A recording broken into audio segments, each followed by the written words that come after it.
Hello guys and welcome to a Snowboard Theory video. Today we're going to react to game 3 in this 10-year-old detail solves FNAF.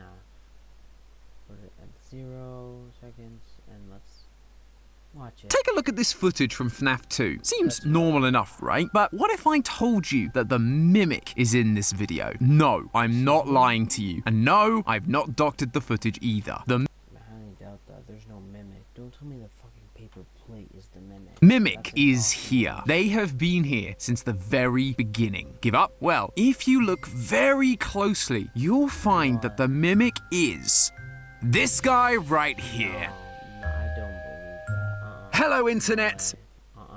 Nope, not believing that one bit. Welcome to Game Theory, the show that cannot believe it has been 10 whole years of FNAF. Feels like just yesterday I was watching Markiplier scream at this tiny unknown indie game, and now it's an indie horror empire full of games, movies, books, and more merch than a Pizzaplex can handle. 10 years is a big deal. Believe me, we would know. And so to celebrate, Scott pulled out all the stops. We got an anniversary week full of fanverse games, demos, books, movie teasers, and of course the crown jewel that was Into the Pit. Though while that game offers a lot in the way of theorizing, that's not what I wanted to talk about today. Don't worry, that video is coming. I just need a little more time. So make sure you're subscribed so you don't miss that video when it drops. There may also be a special theorist surprise in store. Hint, hint. But for this episode, instead of talking about the biggest release of the week, I wanted to talk about the biggest surprise. You see, we knew about Steel Wool Studios had an announcement. every release that was happening during this anniversary week ahead of time. That was except for one. Steel Wool had a mystery announcement slot, and a lot of us just assumed it was going to be DLC for Help If you watched my last video, you know I reacted to it.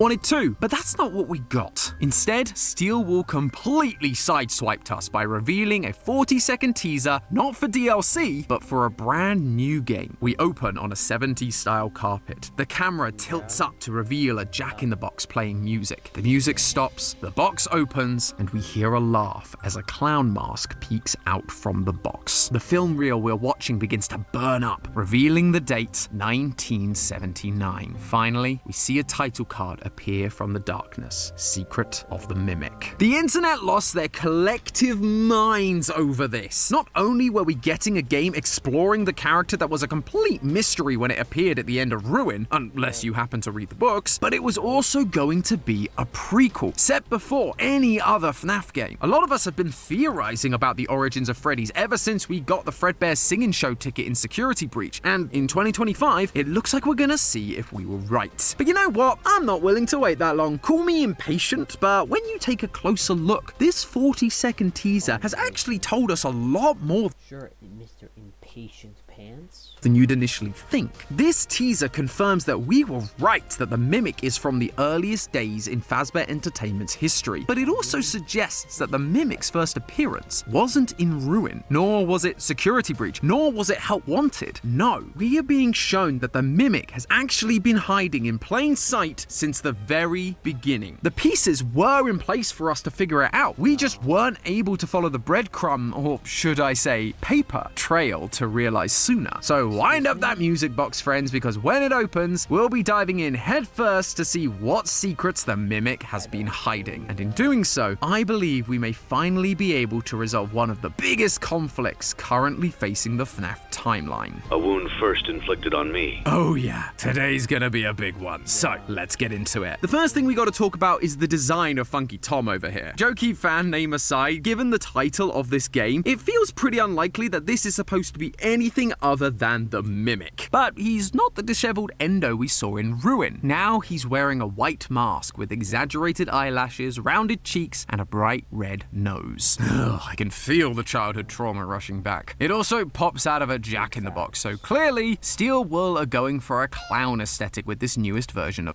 Yeah, that's probably a suit that he's wearing.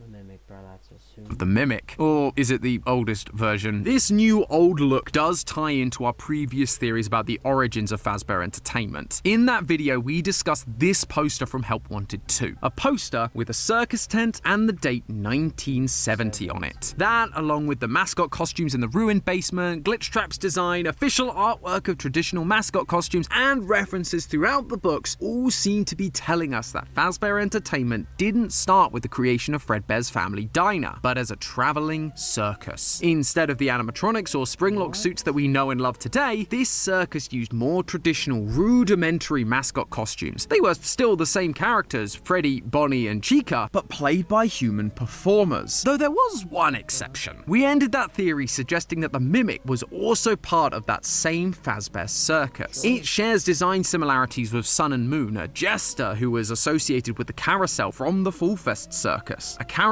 that we watch burn. Repeatedly in Help Wanted 2, we see the festival burn down, both in the carousel level and in the Fazablast level. And what else do we know is burnt? The Mimic. In the first epilogue of Tales from the Pizzaplex, when the Mimic arrives, it is first described as being burnt. Thus, it seems like the Mimic has been here since that Fall Fest in the 70s. You might think I was celebrating this fact. My first FNAF theory was right. Let's go! But then, the worry began to sink in. It always feels a bit wrong when a prequel Same way. introduces a new character. Plus, this franchise never gets rid of characters. We've had 28 versions of Freddy, 19 versions of Bonnie, Probably more than that.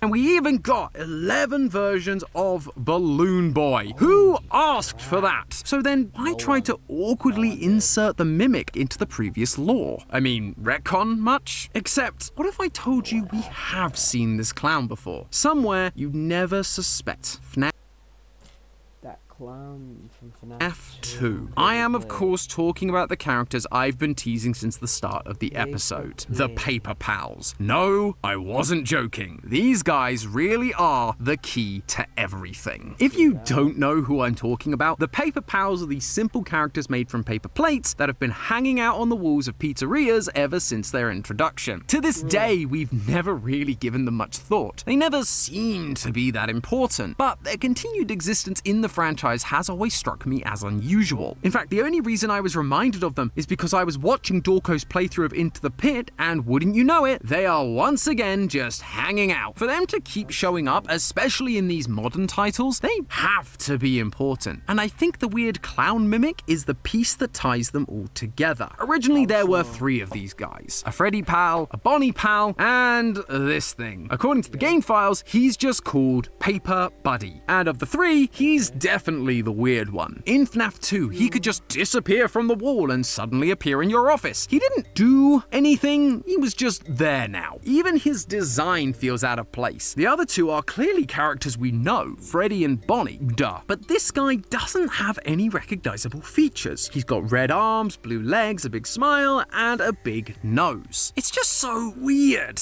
In a series full of animal characters, why have this generic humanoid-looking thing? Naturally, the only logical explanation we had at the time was that this had to be Balloon Boy. He was one of the few humanoid characters we knew about by FNAF 2, and he wears a red and blue outfit. But now that I'm looking back, I'm not so sure anymore. For Bonnie and Freddy, we aren't just relying on the colors to show us who they are. They have extra design details that connect them to their iconic characters. Bow ties, hats, ears, that sort of thing. If this Paper Buddy was supposed to be Balloon Boy, why not give him some of his iconic attire? Like the propeller hat, or the sign, or, you know, a balloon, the thing he is literally known for. What this therefore implies to me is that Paper Buddy is actually supposed to be someone else, someone with a much simpler design. And the answer of who becomes extremely obvious when you take a look at their appearance in FNAF World. That's right, not only were these guys considered important enough to be playable characters in one of the weirdest entries in this series, but Scott also used it to give us a vital clue about who this guy was supposed to be. And it's all because of one teeny tiny design change. We've gone over Paper Buddy's design already. The red arms, blue legs, buttons, big smile, happy eyes, big nose. All of that is the same in FNAF World, except for his nose. It's still as big as before and it's in the same place, but the color is now different. It's been changed to red. And a red nose means one thing: clowns. What we're seeing is Paper Buddy's design matching exactly with the iconic design of clowns, and therefore also matches what we've seen from the Mimic in this latest teaser. Now, I recognize that this feels like a stretch. This is all down to interpretation and could be taken a number of different ways. Believe me, I was honestly unsure of all of this too. That was until I found this, the final clue that absolutely sealed the deal for me that Paper Buddy is the Mimic. Take a look at the attacks the Paper Pals have in FNAF World. The first two are Prize Ball 2 and Mystery Box 2, both generic attacks that would make sense for any character in any pizzeria. But the third and final attack is called something very specific: Mimic Ball, a move that mimics the last attack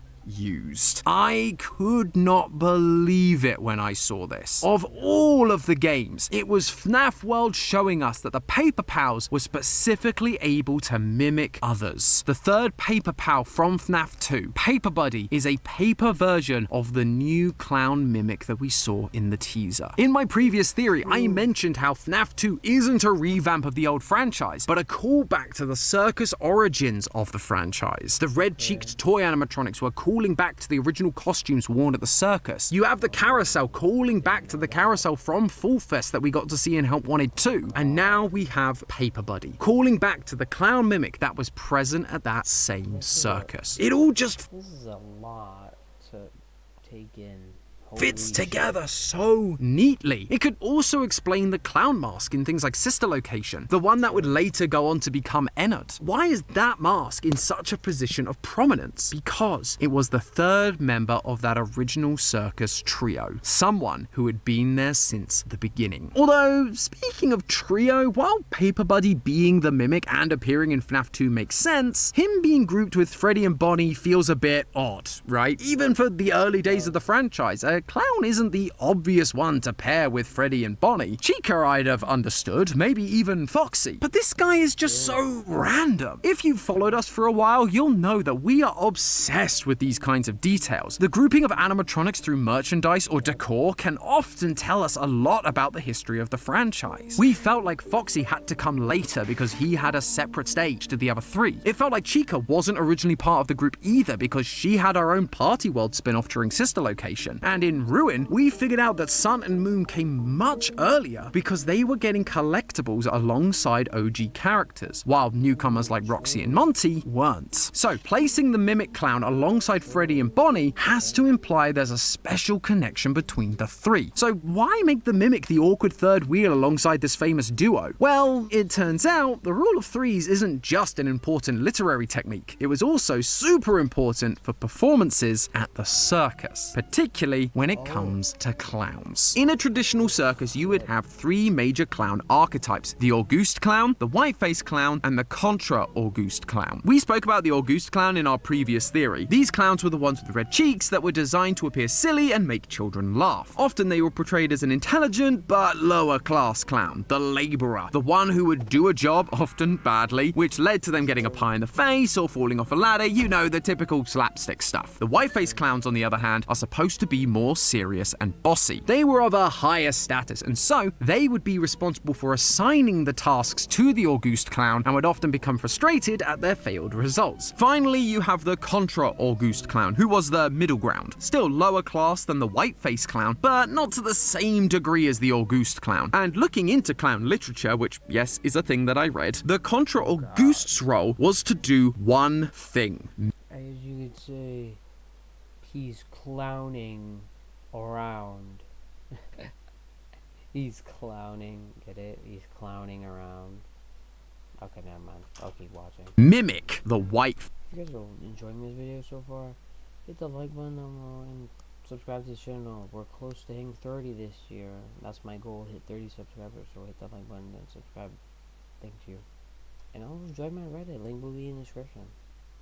face clown. No, I'm not making that up. It was right there on the page in front of me. What we now have are 3 distinct characters: a serious boss clown, a smart worker clown, and a mimicking clown. Now, look at who we have at the start of Freddy's. While we don't know a whole lot about the specifics of this Fazbear Circus, we do know one thing. Henry and William were actively performing during the early days of the franchise, one as a bear and one as a rabbit, Fredbear and Spring Bonnie. William was the businessman, the serious one, the guy who was trying to make Fazbear a success, the white-face clown. Then there's Henry, the intelligent laborer who was building the animatronics, the August clown. And now we have a third, Paper Buddy, the mimic, a clown animatronic that has been there since the early days of the franchise, now mimicking the past actions of the white-face clown, William Afton, making them the Contra August in this trio. 3 clowns, 3 performers, 3 paper pals that have been there since the start. But sadly, choosing Afton to be the one to mimic wasn't the best decision. When this trailer was announced, Brian Freyamuth, the design director at Steel Wool, tweeted about it saying, "The evil that men do lives after them. The good is oft interred with their bones." This is a quote from Shakespeare's Julius Caesar. My immediate reaction was, oh yeah, this is about Afton being dead, and now here's evil lives on in the mimic, who is now continuing to hurt and kill people beyond his death, like we've been predicting this whole time. But as I've thought it over, I think it might be something more than that. I actually think that this line is telling us the main plot point that we will see in Secret of the Mimic. A plot point that will finally answer the question that has haunted me ever since the release of Help Wanted 2. What did Henry mean by a wound first inflicted on me? This line comes from the insanity ending of FNAF 6. Henry talks about how Afton used the souls of the children he'd killed to create Remnant, and then continued to torture them to create the fun times. But the most important part of that monologue is when he turns inwards and begins reflecting on his own part in all of this. He ends up saying he needs to heal this wound, a wound first inflicted on me, one that I let bleed out. For the longest time, we believed this was referencing Afton killing his daughter, Charlie. She was Afton's first victim, which led on to the killing of all the missing children. That was the wound that was inflicted on Henry, the death of his own daughter, that then bled out to the death of so many others. But then Help Wanted 2 came out, and it flipped that entire idea on its head. In that game, we had to light 6 gravestones in a specific order to receive the secret Bonnie mask. Each grave had a different puppet next to it, each referencing one of the 6 main animatronics: Freddy, Bonnie, Chica, Foxy, Golden Freddy, and the puppet, the 5 missing children, and Charlie. However, Charlie isn't the first grave you light. She's actually the last one, heavily implying that Charlie was the last to be killed. Honestly, I don't hate it from a lore standpoint. There's a decent amount of evidence that can line up with it, but by suggesting that, it threw into question that line of a wound first inflicted on me being about Charlie's death. Instead, there had to be an earlier incident that wounded Henry that would metaphorically bleed out, leading to the missing children's incident and the death of Charlie. So, what do I think this event is? Well, it all comes back to that Shakespeare quote. The line that Brian tweeted is delivered by the character Mark Antony at Caesar's funeral. Caesar was murdered by the character Brutus. However, Antony isn't able to directly accuse him publicly, so instead, he tactfully talks around the issue, calling Brutus an honorable man. This dynamic between Antony and Brutus, I suspect, is meant to be a reflection of Henry and Afton. Brutus was able to get close to Caesar because Caesar loved him, which is similar to the tactic used by Afton throughout this series. Put on the Spring Bonnie costume, a character that the children loved, and use it to lure them into a back room and kill them. For this quote to be used to promote the prequel game from 1979, it's telling us that Afton was abusing the love of this character way before the missing children's incident. And this early murder at the hands of Afton is what I believe we will be seeing in Secret of the Mimic. Maybe it will even be revealed as Afton's first. It's unclear if the person Afton kills will be a major character like Caesar is in the play, or whether it's just another kid, with the importance more being how early it is in the timeline. We only have a 40-second trailer after all. Much more is going to be revealed as time goes on. But what is important is if William is Brutus, Henry must be Antony, and that means he knew William committed the murder. That murder is going to be the wound inflicted on Henry, on the Fazbear business, on their friendship. That murder could have destroyed everything they built. But But as we know, it didn't, and Afton would go on to kill again. Because just like Anthony, Henry isn't going to accuse him directly. Maybe he was concerned for his business's survival. Maybe he was concerned about providing for his new daughter Charlie. Maybe he just wanted to believe his friend could change. But whatever his reasoning, despite the wound Afton caused him, he never came out and admitted what he knew. He just allowed it to keep going, allowed Afton to keep killing. English philosopher John Stuart Mill once said, "A person may cause evil to others, not only by his actions, but by his inaction. And in either case, he is justly accountable to them for the injury." That is why he feels so guilty in the insanity speech, because he knows that his inaction in that moment from the circus led to the creation of not one, not two, but 3 monsters. William, the yellow rabbit that would go on to kill so many children, the clown that was designed to mimic Afton, now carrying on his horrible legacy, and himself, the man who stood by and let the first murder happen, leading to the deaths of so many others, including his own daughter. I guess at the end of the day, they really were the perfect trio. But hey, I think we can all agree that we've got a lot to look forward to with FNAF. So many new games were demoed or teased during the anniversary, plus we still got a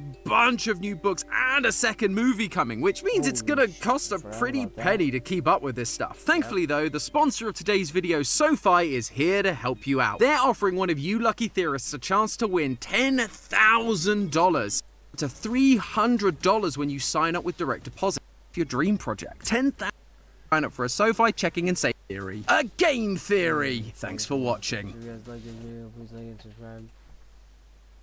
And subscribe to this channel. I'm trying to reach 30 subscribers this year. And subscribe to my main channel. Link will be in the description below. I'm trying to reach 75 subscribers this year on it. I'm almost at 60. One away. And also join my Reddit. Link will be in the description below. Thanks for watching, guys. And goodbye.